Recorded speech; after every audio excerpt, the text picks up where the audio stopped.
Hey, this is Bill DeWeese here in Palm Harbor, Florida, and I wanted to go over something I call a compromise rig for inshore bottom fishing, and it combines two things that are commonly done separately, and I think it's beneficial, I find. And let me first by saying I'm an inshore fisherman. From time to time, I like to use a bottom rig, whether I'm fishing on the beach or whether I'm fishing in the kayak and just want to chill out, and or I've got conditions are right to put bait on the bottom. It's common to use a bottom rig. I'm not going to go toe-to-toe with somebody who's got 50 gajillion years experience offshore and they use a chicken rig for this and a fish finder rig for that and a knocker rig for this and a Carolina for that. That's not what I'm talking about. These are something that I find that in this one little hack here is a kind of beneficial way of getting the best of both worlds.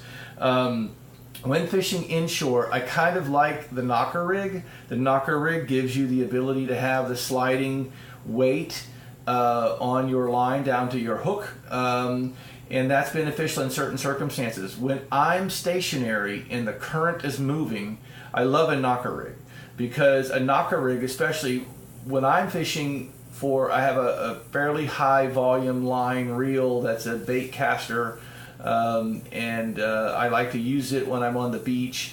Good for throwing plugs, but also good for throwing this. But for bait casters and also for spinning reels as well, if you're stationary, this will sit on the bottom. You can feed some line out into the current. Your bait can go for a walk far away, and this weight got you out there, holds you close to bottom, but it actually also is innocuous to the bait, and it doesn't scare away any fish that might be sensitive to that. A Carolina rig would have this kind of nailed at some point in the rig, and that has benefits too. I like that better when I'm moving, like I'm drifting in a kayak or whatever, and my position is going to move, because now I'm going to be constantly pulling on this line and driving a knocker rig down to the end, which isn't always bad, but it's good to have the option to have both of those settings, or at least some control over where that line. The other thing is when casting, specifically with a bait caster, but also with a spinning reel, the beauty of the knocker rig is the weight is all down here. In a rig where the weight is nailed up to the top, this whole thing is just going through the air like this, and it drives your bait nuts. It makes your cast a little bit more shorter, and you got to manage this winding line flying through the air. When you're casting a knocker rig, it's quite simple. All of the weight is down by the bait. The cast is simple. But sometimes I want to be in the middle. So for that, I want to talk a little bit about these gadgets that I stumbled onto earlier in the year that I really love and been using them for a number of settings. These are called bobber stoppers. Now, these are typically associated, I believe, with crappie fishing, and they'll use that to limit or adjust how much line can flow out through the bobber, so that you can adjust the depth of presentation in the water. So these are called by their name bobber stoppers. And I'll first warn you, there's a couple of kinds of bobber stoppers. Principally, there's two bobber stoppers.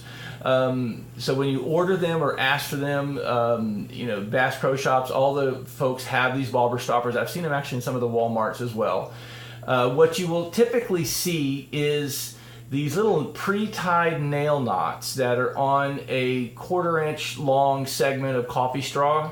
So it's basically a nail knot tied for you and staged on a coffee straw. So you run your line to that coffee straw, pull out the straw, and boom, tighten the nail knot. I bought some of these at Bass Pro Shop, turned right around, walked back in the entrance, and turned them back in. It was like $12 for a couple of, probably 20, of these things tied in coffee straws. And it's a nail knot. I mean, you could tie a nail knot yourself with your own yarn or whatever you want to use as a bobber stopper. So I don't need to pay a lot of money to have somebody tie a nail knot for me. I actually prefer these. These are beads, but they're rubber beads, and they have a high friction, really tiny air. In fact, it can be sometimes a challenge to use them with some of the inshore fluorocarbon that I use. I tend the typical I have some fluorocarbon down at 15 to 20 pounds, but I tend to use 30 to 40 pound fluorocarbon because I'm not so much at that point worried about the fluorocarbon is fairly invisible with a loop knot in the end. It doesn't really crimp the style of the bait. It's allowed to move around freely. So it's pretty good diameter line. So what you got here is there's 3 different colors. I ordered these off Amazon. This has got obviously a number of stoppers on each of these 3 wire legs, and there were 5 of these in a pack, and I think I paid $10. So I got a huge number of these bobber stoppers. So you end up with a rubber bead. So what you do is you take your leader that you want to put these on. I put these on just about every one of my leaders now, because in addition to making a bottom rig like what I've showed you earlier, I will put the bobber stopper on, and then I will use like a standard wide gap Gamatsu 3.0 or 4.0 and a bullet weight in lieu of one of these more expensive twist locks. This is the Gamatsu twist lock, very nice, very effective. I use the VNC twist locks and the owner twist locks, but these are equally effective, much cheaper in this combination, just like bass fishing. But I'll put the bobber stopper in there on the line, and you can use that bobber stopper to lock that bullet weight to the tip of the hook. That makes it function more like a fixed jig, more like a weighted owner. The hook weight is not, the weight is not on the bottom of the hook on the belly of your bait, but it still has the same benefit. But you can also slide that bobber stopper up and get some free play between the tip of the hook and so you can put a stop on that weight as well as you could stop a bobber, and you get more jig action and more free play action and more action within your soft baits, specifically for bass fishing underwater, which also applies to snook, redfish, and trout. So the big trick here with these bobber stoppers is 2 things. One, you got to put a crimp in your line. Now you don't need a big crimp in your line, just enough to get your fingers on it. So I put a crimp in there, and I'll hit it with the pliers, so I've got a definite crimp in that line, nice and doubled back line crimp in there. You're going to want to slobber this up really well to make sure that everything is lubricated. I'm going to lubricate the end of that.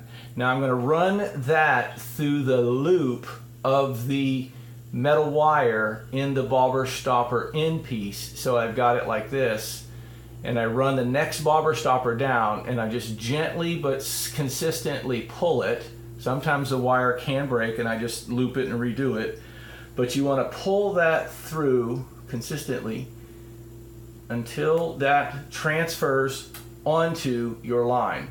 So now your bobber stopper is on your actual line, and it's nice and friction. So you've got that dedicated in your line. Again, if you were to then run your bullet weight through that line, it's stopped. You can tie your classic worm hook on, and you can adjust your bobber stopper down. So it's an effective way to make a rig that works to nail that down, or to make it adjustable to give you some free play in your line with the bullet weight. What I've got here is the same thing done in my bottom rig. So in this mode, I put a bushing on here just because I wanted to show that for a very large egg weight, like offshore or midshore, where you want to be, 2-3 ounces of egg weight, you got a larger diameter hole in your egg weight. So you could find yourself eclipsing your little bobber stopper bead. So the green bead in this particular case acts as a bushing, but it also acts as a multiplier for the bobber stopper diameter. So I can move this bobber stopper up. So let's suppose that I want to have it function like a knocker rig. I've got it there, ready to cast. Everything is like a knocker rig. But I can also, don't want to drop my egg weight, I can slide, I can change the egg weight, pushing it through my perfection loop on the end, or whatever loop you have on the end. So I can actually slide a different weight on, depending upon current and tide. I can slide this up, and now I can present a more of a hybrid. I call this a compromise rig, because you're now a compromise between something like a Carolina rig and a rig so your bait has some freedom of movement, you've got some control over how it casts, and you've got control over the behavior. It can slide down. I had fished this one all day on Saturday afternoon and didn't have any slide in it. You got a really good friction with the bobber stopper. So again, using the bobber stopper, you can make this compromise rig and have the best of both worlds. In this particular case, I'm using these rubber ones. You can Google bobber stoppers on Amazon or search them in the Amazon search bar. I think I have seen these at a couple of stores, but they're easily had on the internet as well as the store. You might have good luck with the nail knot bobber stoppers. I found them to be somewhat expensive, and something you could just tie yourself if you wanted, if you had the type of yarn to be able to string to do that, because it's more of a string. It's not quite a yarn. It's not as thick as Mason's line, but it is kind of a heavy gauge braid, if you will, type diameter, to be able to tie a nail knot in there so that you can have it serve as one of these beads. But these rubber beads are super cheap and easy to work with. And hopefully that helps in making different rigs. In this particular one, I call it the compromise rig, because it allows me to operate somewhere between a knocker rig and a Carolina style rig with a fixed located weight. And hope that helps. Thank you very much.